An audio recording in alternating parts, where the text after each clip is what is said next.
जागो जागो मतदाता, जागो जागो मतदाता।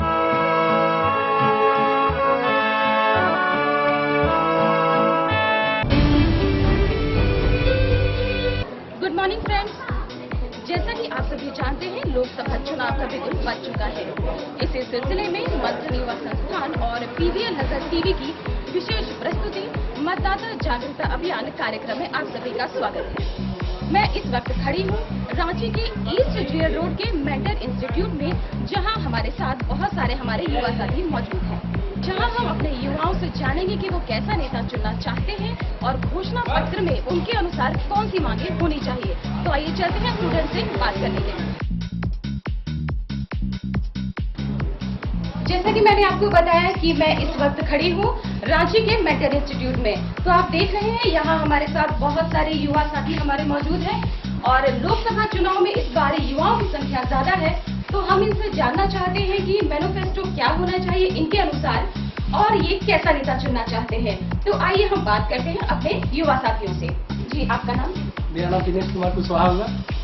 जी, तो हम इनसे जानना चाहते हैं कि ये अपना एक जो लीडर चुनना चाहते हैं, ये कैसा लीडर चुनना चाहते हैं? मैं अपने रांची शहर के लिए एक ऐसा सशक्त नेता चुनना चाहता हूँ जो मैनिफेस्टो में जो भी सरकार का चाहे जो वो रखते रांची के लिए वो पूरी जनता के लिए अमल में ला सके। और यहाँ यातायात की प्रमुख समस्या है, रोड की प्रमुख समस्या है, नाली की प्रमुख समस्या है, यहाँ दारू शराब में लोग डूबे हुए हैं, उनको उससे उबारने के लिए वो सशक्त हो, डिवोटेड हो, ऐसा नेता चुनना चाहते हैं। हम प्रण करते हैं वैसे नेता को ही वोट करेंगे जो इन बातों पर अमल करे और देश को, राज्य को, रांची को आगे बढ़ने में मदद करे। तो आपने देखा कि हमारे ये युवा साथी चाहते हैं कि जो यहाँ की मूलभूत सुविधाएं हैं वो सब लोगों तक पहुँचे। मेरे हिसाब से शिक्षा होना चाहिए, शिक्षा के लिए सारी सुविधा होनी चाहिए और हॉस्पिटल वगैरह, यातायात की सारी सुविधा। जैसा कि इन्होंने बताया कि शिक्षा जो है आजकल की प्राथमिकता है और इनके अनुसार शिक्षा को बढ़ावा मिलना चाहिए। तो आइए जानते हैं एक और युवा साथी से। आपका नाम? तो जैसा कि हम सभी से प्रश्न पूछ रहे हैं कि कैसा नेता आप चुनना चाहते हैं और उनके मैनिफेस्टो में कैसा मतलब मांगे होनी चाहिए। फर्स्ट ऑफ ऑल तो मैं ये कहना चाहता हूँ कि यहाँ मेरे झारखंड में अस्थायी सरकार नहीं है। बस मैं यही चाहता हूँ कि एक अस्थायी सरकार हो और राज्य का विकास हो। तो इनके अनुसार ये चाहते हैं कि झारखंड में स्थायी सरकार हो और राज्य का विकास हो। तो फिर हम आगे चलते हैं और किसी और से बात करते हैं। दिनेश कुमार है जी। मैं अपने युवा स्तर भाई और सभी वर्गों से ये कहना चाहता हूँ कि प्रत्येक व्यक्ति स्तर पे है ना, किसी को भी ये अपना अपना सबका व्यू होता है कि लोकसभा में हम लोग क्यों वोट दें, विधानसभा में हम लोग का राज्य सरकार चुनाता है, तो लोकसभा में प्रधानमंत्री का हम लोग के प्रति क्या उत्तरदायित्व है। वैसा समझ के है ना बहुत जन वोट करते हैं, नहीं भी करते।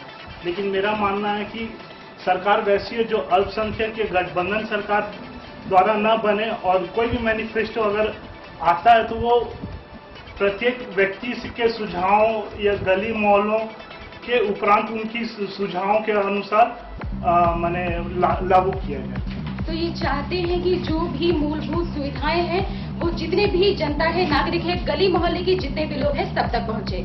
तो अब हम बात करते हैं कुछ अपनी महिला साथियों से जो यहाँ बैठी हुई है। तो जी, आपका नाम? मेरा नाम मीना है। तो जैसे कि मैं सबसे पूछ रही हूँ तो मैं आपसे पूछना चाहती हूँ कि आपका नेता कैसा हो और उनके मैनिफेस्टो में क्या क्या मांगे होनी चाहिए। मेरे ख्याल से तो जो भी नेता होने चाहिए वो ईमानदार हो और उनके मैनिफेस्टो में जो भी अगर वे बातें करते हैं उनको पूरा करने की क्षमता होनी चाहिए।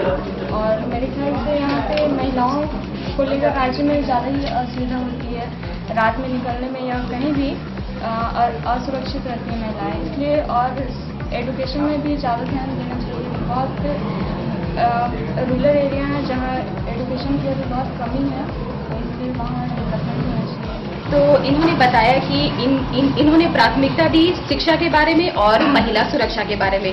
तो और भी कुछ बातें जानते हैं हमारे साथियों से। आपका नाम? मैम, हम ये कहना चाहते हैं कि जो भी नेता चुना जाए वो मतलब जात पात के आधार पर नहीं होना चाहिए कि हाँ कि ये मेरे जात का इसको वोट दें। मतलब जो एजुकेटेड है, जो अच्छे से चला सकता है पूरे राज्य को, उसी को चुनना चाहिए। और आजकल बहुत ज़्यादा जो भी सबसे ज़्यादा जो है वो मतलब लड़कियों के साथ जो व्यवहार की घटनाएं बहुत ज़्यादा सामने आ रही है। तो सबसे ज़्यादा इम्पोर्टेंट ये हुआ कि राज्य में जो पुलिस सुरक्षा है वो सबसे इम्पोर्टेंट है। वो सबसे जो भी नेता हो वो उन पे खास करके ध्यान दे और तो सब कुछ जो भी राजनीति की जो व्यवस्था है वो अच्छे से बने। जैसे कि इन्होंने बताया कि महिला सुरक्षा और जात पात को देखे बिना हमें अपना नेता चुनना है। तो हम बात करते हैं किसी और साथी से। जी आपका नाम? जैसा कि अब मैं सभी से पूछ रही हूँ कि वो कैसा नेता चुनना चाहते हैं, मैनिफेस्टो में क्या मांग होनी चाहिए, तो आप देखिए, सभी नेता लोग शहर में फोकस करते हैं, लेकिन हम चाहते हैं कि गांव को ज़्यादा फोकस किया जाए। गांव की शिक्षा का बहुत सा अभाव है, ना ही स्कूल है ना ही कॉलेज है, और गांव में सबसे ज़्यादा बीमारी है जिसका कारण कि स्वच्छ पेयजल नहीं है। नदी का पानी पीते, तालाब का पानी पीते। शहर में तो स्वच्छ पानी मिल जाता है लेकिन गाँव में नहीं मिलता। हॉस्पिटल का सबसे कमी है गाँव में, तो सभी कोई बहुत दूर से आते हैं। शहर हो सकता है कि नहीं भी पहुँच पाते हैं, रास्ता में भी डेथ कर जाते हैं, और सड़क तो गाँव में नहीं के बराबर है। सरकार को गाँव में भी बराबर ध्यान देना चाहिए और शहर में भी ज़्यादा फोकस करते हैं शहर में, लेकिन और गाँव में भी बेरोजगारी है, शिक्षा सबसे ज़्यादा। तो जैसा कि साथियों इन्होंने मांग उठाई स्वास्थ्य के बारे में, शिक्षा के बारे में, और सड़कें जो दूर दराज के क्षेत्रों वाले हैं वो लोग यहाँ आ नहीं पाते हैं, जिसके कारण उनके रास्ते में ही मौत हो जाती है। तो ये ऐसा नेता चुनना चाहते हैं जो इनकी मूलभूत एकदम छोटी से छोटी जो सुविधाएं हैं उनको पूरा करे। तो हम आगे बढ़ते हैं और साथियों से बात करते हैं। जी, मैं मिथिलेश कुमार यादव। जो भी हमारे नेता चुने जाएंगे, अपने मैनिफेस्टो के अलावा मैं और कुछ इसमें जोड़ना चाहता हूँ। जैसे कि हम जैसे छात्र जो जनरल कंपटीशन की तैयारी करते हैं, यहाँ पे संस्थानों को सरकार से कुछ सुविधा मिलनी चाहिए और उनमें जनरल कंपटीशन के छात्रों के लिए सरकारी हॉस्टल की सुविधा लेनी चाहिए। और मैं अपने सुविधा जो तैयारी कर रहा हूँ उसको देखते हुए कुछ कहना चाहता हूँ कि जो IBPS हैं हमारे बैंकिंग का एग्जाम कंडक्ट करवाते हैं, उसको साल में 2 बार शुरू में कहा गया था और वो भी साल में 1 ही बार किया जा रहा है, जिसको कि मैं चाहता हूँ कि उसे खत्म कर दिया जाए और पहले की तरह बैंक का एग्जाम PO का अलग से हो और क्लर्क का अलग हो। ग्रामीण बैंक का एग्जाम में पहले हिंदी शब्द का कोई ऐसा प्रावधान नहीं था और अभी देखा जा रहा है कि IBPS में जब से आया है तो उसमें हिंदी इंक्लूड कर दिया गया है, जिससे कि हम जैसे छात्र जो CBSE बोर्ड के हैं, हिंदी का नहीं होने के कारण हम लोग उसमें एग्जाम में अपियर नहीं हो पाते हैं। मैंने पिछले साल भी अपियर किया था और अच्छे मार्क्स लाए, और जिसके कारण मैं एक भी RRB का एग्जाम में इंटरव्यू में बैठ नहीं सका। और सर मैं इतना कहना, हम अपने आने वाले जो भी नेताएं हैं उनसे ये अपील करना चाहते हैं कि जो इन्होंने मांगे बताई वो उनको जरूर पूरा करें, क्योंकि ये इनकी बहुत बड़ी मांग है। जैसे कि फ्रेंड्स आप सभी देख रहे हैं, यहाँ अभी हमारे साथ बहुत सारे युवा साथी मौजूद हैं जिनके साथ हम राजनीतिक विषयों पर बातचीत कर रहे हैं। तो बातचीत का सिलसिले को आगे बढ़ाते हैं और बातचीत करते हैं युवा साथी से। मेरा नाम राहुल रासाऊ है। मैं वैसे नेता को इलेक्ट करना चाहता हूँ, चुनना चाहता हूँ जो कि किसी को मतलब हर व्यक्ति को समझे और वो थोड़ा पढ़ा लिखा हो और गांव में भी जाकर देखे, हर व्यक्ति को प्रोटेक्ट करे, समझे और वो अपने बारे में ज़्यादा नहीं सोचे, मतलब कि चिट नहीं करे। जो आश्वासन दिया उस पर कितने लोग होते हैं कि वोट के लिए बहुत सारा आश्वासन देते हैं और उसके बाद कुछ नहीं करके भूल जाते हैं। और यहाँ पे झारखंड में अधिकतर क्राइम हो रही है, उग्रवादी लोग बहुत ज़्यादा हैं। इसका सबसे मुख्य कारण हमको लगता है कि बेरोजगारी है, तो इस पर सरकार को सबसे खास ध्यान देना चाहिए और युवा लोग को कोई बड़ा ही जॉब नहीं लेकिन छोटा छोटा जॉब में हर किसी को लगा देना चाहिए, जिससे कि उन लोग का टाइम वेस्ट न हो और गलत सोचने की मतलब उन लोग में गलत करने का नहीं आए सब। और दूसरी का बात है कि एजुकेशन के मामले में यहाँ पे बहुत सारा झारखंड में पिछड़ा है और न कोई उतना कोई ऐसा टेक्निकल भी नहीं है ज़्यादा कॉलेजेस। और दूसरा बात यहाँ पे कि लड़का लोग सब बहुत अच्छा पढ़ने वढ़ने वाले होते हैं लेकिन उन लोग का फैसिलिटी नहीं मिल पाता, इसलिए आगे कर नहीं पाते हैं। जैसा कि युवा साथी ने बताया कि इन्होंने बेरोजगारी की मांग को प्राथमिकता दी है और ये कहना चाहते हैं कि जो हमारे नेता है वो किसी भी व्यक्ति में फर्क ना करे और सबकी मांगों को माने। तो हम अपने दूसरे साथी से बात करते हैं। मेरा नाम अजय कुमार हुआ और मैं मांग करता हूँ कि जो भी नेता हमारे मैनिफेस्टो जारी करते हैं उन पे कायम रहे, क्योंकि जो ही मैनिफेस्टो जारी कर देते हैं पर उनको अमल में नहीं लाते हैं, ये पहला है। दूसरा है कि अभी हमारे भारत देश सबसे बड़ा लोकतंत्र है जिसमें लगभग 81 करोड़ जो हमारे वोटर है और उसमें जो युवा नीति 2014 के अनुसार 15 से 29 साल तक को युवा वर्ग में रखा गया है, जो कि भारत देश में सबसे ज़्यादा युवा है। ठीक है, तो मैं चाहता हूँ कि इस तरह हमारा बेरोजगारी भी सबसे ज़्यादा है, तो सरकार को चाहिए कि बेरोजगारी को दूर करने के लिए बहुत सारी नीति बनाए और अगर हमारा युवा नीति अगर रोजगार होगा तो ज़्यादा से ज़्यादा GDP ये सब में बढ़ोतरी होगी और देश का विकास होगा। तो इसने बताया कि जो नेता है हमारे, वो जो मांगे रखते हैं कि हाँ हम जनता की ये मांगे पूरी करेंगे, तो ये चाहते हैं कि वो अपनी मांगों पर अटल रहे और जो उन्होंने कहा है कि हाँ वो उनकी मांगे पूरी करेंगे तो वो पूरी करें। तो हम आगे बढ़ते हैं और अपने साथी से बात करते हैं। जी, मेरा नाम नीतू कुमारी है। मैं ऐसे नेता को चाहती हूँ जो विशेषकर हमारे झारखंड विशेषकर ये नक्सल प्रभावित क्षेत्र कहा जाता है। क्यों? क्योंकि यहाँ बेरोजगारी की कमी है, यहाँ कहीं शिक्षा नहीं है। जैसे हमारे फैमिली तो कैपेबल है, मैं रांची आके पढ़ रही हूँ, लेकिन ऐसे बहुत से विद्यार्थी हैं जो हमारे गांव में, हमारे शहर में ऐसे स्कूल, ऐसे कॉलेज, ऐसे टेक्निकल इंस्टीट्यूट नहीं है, जिसकी वजह से वो सक्षम नहीं है अच्छी शिक्षा देने के लिए। तो जैसे लोहरदगा, वहाँ बॉक्साइड निकलता है, रिफाइनरी के लिए दिल्ली जाती है और वहाँ से वो डायरेक्ट साउथ चला जाता है। तो हमारे सरकार को ऐसा चाहिए कि यहाँ ही ऐसा प्लान बैठाना चाहिए, जैसे कि हमारा जितने भी बेरोजगार युवक हैं उनको सही से रोजगार मिल सके। और मैं चाहती हूँ कि हमारा ऐसा नेता ना हो जो आश्वासन और भाषण दे, मैं ऐसा नेता चाहती हूँ जो काम करे। तो इनके अनुसार ये ऐसा नेता चाहती है जो काम करे। हमारे यहाँ जो युवा साथी बैठे हैं, पढ़ने में सभी लोग बहुत तेज हैं, लेकिन ये पढ़ते तो हैं लेकिन उनको रोजगार नहीं मिल पाता। तो इनके अनुसार जो झारखंड में बेरोजगारी की समस्या है उसे दूर किया जाए। नेता मैनिफेस्टो तैयार करते हैं तो ये हकीकत है कि वो यहाँ की प्रॉब्लम को देख के ही मैनिफेस्टो तैयार करते हैं।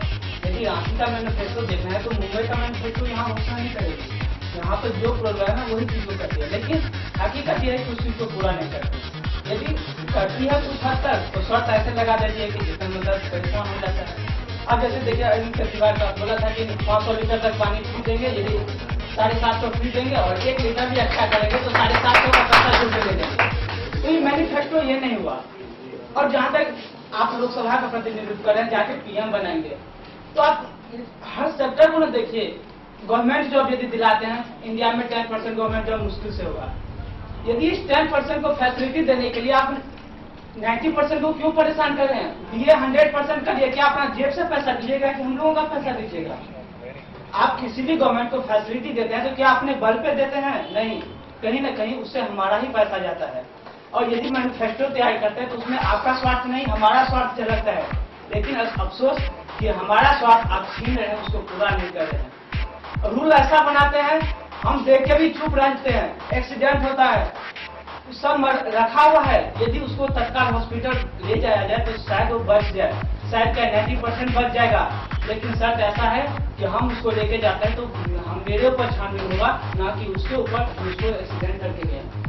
तो ये सब क्या आप सुधारना होगा, क्योंकि आप जनता का प्रतिनिधित्व कर रहे हैं। जनता को खुश रखना होगा, ना कि अपना जेब ऊंचा करना होगा या अपने आप को खुश करना होगा। अब किसी ये रिपोर्ट आता है कि 2 साल में इसका संपत्ति इतना कैसे बढ़ गया, क्या इस चीज से आप नहीं जानते थे? और आप उस समय क्यों जानते हैं जब समय वोट लेने आते हैं? आप वोट सोच करके चल जाते हैं, हाथ मिला के चला जाता है कि हाँ हम राहुल गांधी या हम बीजेपी नरेंद्र मोदी है। क्या हम आपको टीवी पे भी तो पहचानते हैं? रोड शो करने के लिए आप आते हैं, आप आते हैं यहाँ प्रॉब्लम देखने के लिए, और आप उससे प्रॉब्लम पूछिए जो प्रॉब्लम से जूझ रहा है। आप किसी नेता के साथ रोड शो करते हैं, क्या नेता यहाँ का प्रॉब्लम जानता है? नहीं। चाहे लोकसभा का सीट हो या राज्यसभा का सीट हो, सब सीट पैसा पर दिखता है और पैसा के बल पे आप राज्यसभा का सीट करते हैं या लोकसभा का करते हैं। नेता वही बनता है जिसके पास पैसा है। क्या गरीब आज तक कोई नेता बना है? इतिहास पलट के देख लीजिए, आज तक कोई ऐसा नेता नहीं है जो गरीब है और वो चाहे सामाजिक कार्यकर्ता हो, नेता बना हो। नेता वही बना है जो किसी कंपनी का मालिक हो या किसी करोड़ों का संपत्ति हो या जो भी। तो इस सबसे क्या अपना आगे बिजनेस बढ़ाना चाहते हैं, ना कि हमारा दुख देखना चाहते हैं। हम यही हकीकत में बोलना चाहते हैं कि आप जनता का रिप्रेजेंटेटिव हैं और उसको सुख ध्यान दीजिए। सही बात है, सुख और दुख दोनों पहलू है। सुख होगा तो दुख भी होगा, हकीकत ही है। लेकिन उसको प्रॉब्लम को आप हकीकत जानते हैं और उसको सॉल्व कीजिए, मतलब ये